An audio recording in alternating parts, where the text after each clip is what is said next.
হুজুর যখন অজ্ঞান হয়েছে এরিয়ার মধ্যে নিয়ার সাথে সাথে হুজুর সুস্থ হয়ে গেছে। সুস্থ হলে ওরা ভেলায় তুই দৌড়ে চালিয়ে যে হুজুর রাগ করো, তুই ঠাউর বাড়ি কেন আনলি?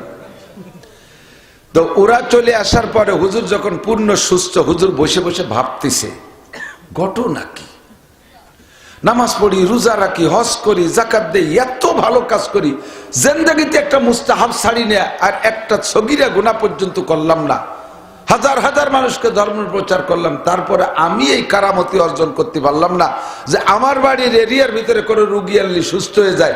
আরে ঠাউরির কি কিরামতি, কেন এটা কিভাবে অর্জন করছে, এটা আমার জানতে হবে, কৌতূহল জাগছে। আমার চৌমুনি হুজুর রহমাতুল্লাহ আলাইহি ভারতের একটা গল্প একবার দরসা তিরমিজি, সম্ভবত তিরমিজি পড়ানোর ক্লাসে হুজুর বলেছিলেন, ভারতের ভিতরে এক হিন্দু যুবক সাধু, যুবক মানে 40-এর আগে বয়স, এই যুবক সাধু তার একটা এরহাস, তার পক্ষ থেকে একটা অলৌকিক ঘটনা প্রকাশ পায়।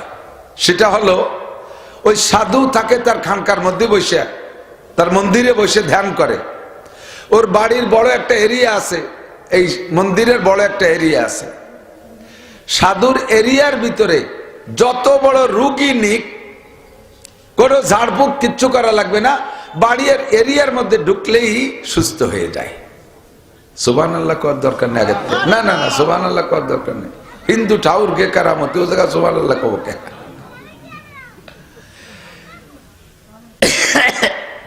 ওই এলাকায় তৎকালীন ভারতের ভিতরে সবচেয়ে বড় বুজুর্গ একজন, হাজার হাজার লক্ষ লক্ষ মুসলমান মুরিদ। তো পিসাবরা অসুস্থ হলে মুরিদরা পিসাবের দরদে এত দরদি হয়, বাপ মরে গেলেও জানা যায়, না গেলে একই টাইমে বাপও মরছে পিসাবও মরছে, বাপরে ফেলাইতে পিরিজ জানা যায় চলে যায়। ভক্তরা কিন্তু পীর গিয়ে এত ভক্ত হয়, বাপরে লুঙ্গি না কিনে দিয়ে পীরির নামে মাহফিল হবে, সে জায়গা 10,000 5,000 টাকা চাঁদা দেয়, এরকম আছে না?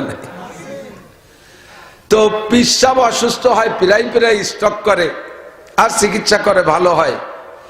আর এই স্টকের এক ধাক্কায় 10, 15, 20 দিন অসুস্থ থাকে। তো মুরিদরা বলতেছে, হুজুর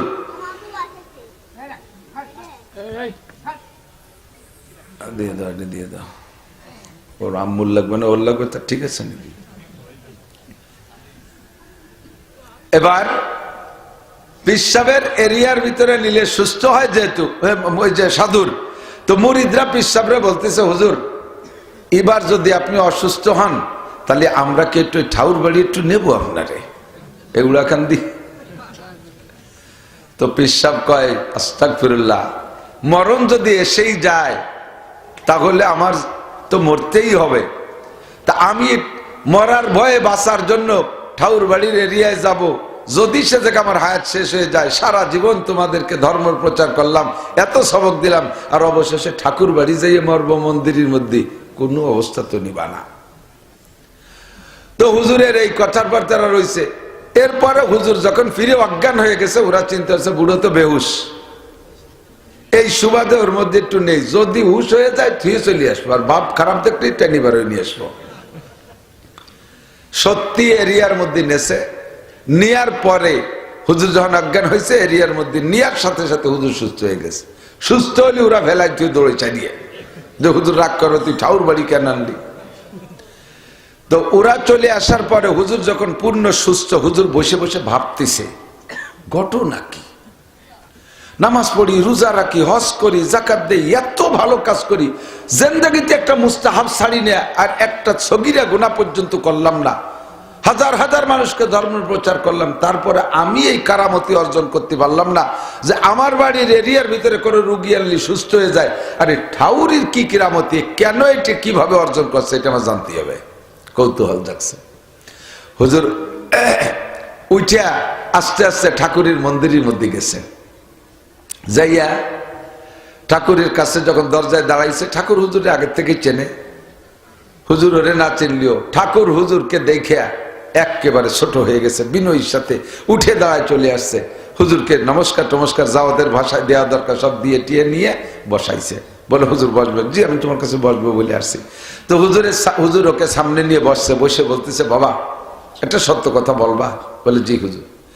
তুমি এই যে যা অর্জন করছো, তোমার বাড়ির এরিয়ার ভিতরে অজ্ঞান রুগী আনলে হুশ হয়ে যায়, সুস্থ হয়ে যায়, এটা তুমি কিভাবে কি করো বলো তো?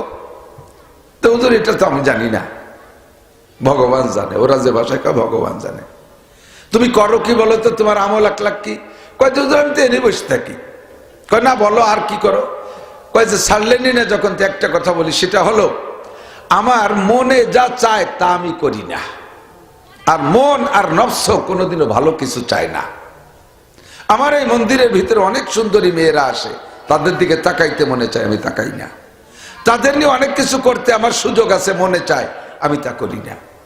যত মনে যা চায়, মনরা আমি দেখছি মনে কখনো ভালোটা চায় না। আমারও, আমি হুজুর মানুষ, আমারও গান শুনতে মনে চায়, ভালো একটা মেয়ে দেখলে দেখতে মনে চায়, এটা স্বাভাবিক নফসের চাহিদা। তো এভাবে সবাই নফসে খারাপ চায়, আমি সেইটা পর্যবেক্ষণ করে দেখে নফসে যা চায় তা আমি করি না, আমার মনে যা চায় তার বিপরীতটা করি। আমার এইটুকু হলো আমল। হুজুরের পরে ধ্যানে বসছেন, ধ্যানে বৈশা ওর আমল নামার দিকে নজর দেশে। বুজুর্গানে দিনের রোহানি একটা নজর আছে, ওর আমল নামার দিকে নজর দিয়ে দেখে ওর আমল নামায় একটা নেকিও নাই, একটা গুনাহও নাই। নেকি না থাকার কারণ যা ভালো কাজ করছে কাফের, এর জন্য আমল নামায় জমা হয় না। আর কোন গুনাহ সে করে না, নফসে গুনাহ চায়, নফসের সাথে জেহাদ করে, সে নফসের চাহিদা পূরণ করে না, এর কারণে আমল নামায় গুনাহও নাই, নেকিও নাই, ফ্রেশ সাদা দুনিয়া কাগজ পড়িয়ে রয়েছে। হুজুর দেখলেন যে কথা তো সত্যই। এখন ওর পর হুজুর বললেন, তোমার কি এই কথায় তুমি একমত যে তুমি নফসে যা চায় তা করো না, তার উল্টো করো, মনে যা চায় তার উল্টো করো, এটা কি ঠিক? বলে জি হুজুর, এটা তুমি ঠিক থাকতে পারবা জীবন ভরে? হুজুর এতদিন পারছি, যখন ভবিষ্যতেও পারবো। তো হুজুর বললেন, যদি তোমার এই কথায় তুমি সত্যবাদী হও, তাহলে তুমি বলো, তোমার কি কলেমা লা ইলাহা ইল্লাল্লাহু মুহাম্মাদুর রাসূলুল্লাহ, এই কলেমা কি তোমার ভর্তি মনে চায়? খানিক জিম ধরে গেছে, কি কয়? এবার যুবকের প্রস্তাব দিয়েছে, যুবক তোমার কি কলেমা লা ইলাহা ইল্লাল্লাহ মুহাম্মাদুর রাসূলুল্লাহ পড়তে মনে চায়? যুবক এখন ধ্যান ধরে গেছে, কিছুক্ষণ চুপ করে থেকে কয়, হুজুর আমার পূর্বপুরুষ ধরে হিন্দু, আমিও হিন্দু, এই এলাকার অনেক সম্মান ইজ্জত নিয়ে আসি, আমি এই কলেমা পড়লে সব ধ্বংস হয়ে যাবে, হুজুর এই কলেমা আমার পড়তে মনে চায় না। হুজুর কয়, বাবা তোমার আগের কথার পরিবার আমল করো, তোমার চির সিদ্ধান্ত মনে যা চায় তার উল্টো করো, মনে যেটা না চাই সেইটা তুমি করো, মনে যেটা চাই সেটা করো না। এবার তোমার কলেমা পড়তে মনে চাইতেছে না, তোমার করণীয় কি? কয়টা তো কলেমা পড়া লাগবে মনের উল্টো করতে।